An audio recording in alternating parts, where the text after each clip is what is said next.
Geykalar ziyati bilan bor ekan. Namangan viloyati Mingbuloq tumani Mo'maxon qishlog'iga rimtumbalarni olib kelib berdik. Unisi qoliplar ishga ketganda, akaga oldin ham 35 lik qolipni olib kelib berdik. Mana ustavoni o'zi rimtumbalarni chiroyli quyib beryapti.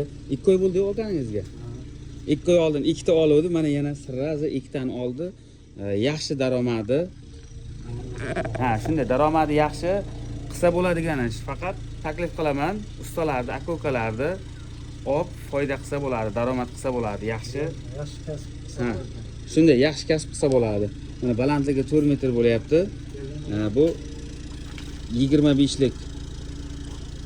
lik tumba. Oldin 35 ta olib kelib bergandik. Bular hammasi 25, pasti, tepasi, qornidagi gullari, bo'lgaykasini ziyati bilan qilib berdik. Yana mashina ichida bir ikkita mayda chuyda yuklar bor, o'shalarni topshirib keyin Samarqandga qaytamiz. Mana qolip sifati mana qalinligi. Hali bu 25 lik qolipning qalinligi. 30-35 bundan ham qalin bo'ladi. 25 lik qoshi, pasti 20 ligi, qornidagi gullari mana o'sha qornidagi gullari hammasi bo'lgaykasi ziyati bilan 10 sm tepa pasti hammasi bor. Tavsiya qilasizmi? Tavsiya qilaman. Kasb qilsa bo'ladi.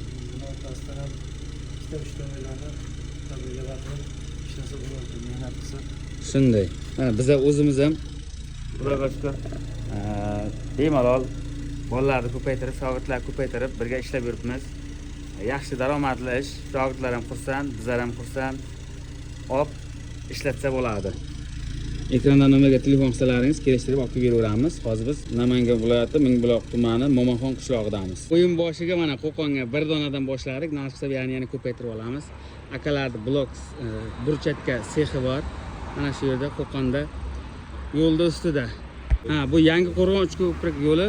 Akalarning o'zi nasib qilsa burchatka, plitkalar kerak bo'lsa aloqa chiqarasizlar. Plasmasda qoliplar bilan bo'lgan narsalar qiziq bo'lsa bizga aloqa chiqarasizlar. Xizmat bo'lsa 24/7 aloqada, charchamangizlar. Nasib qilsa bitta bilan boshladik, buyog'ini yana ko'paytiramiz.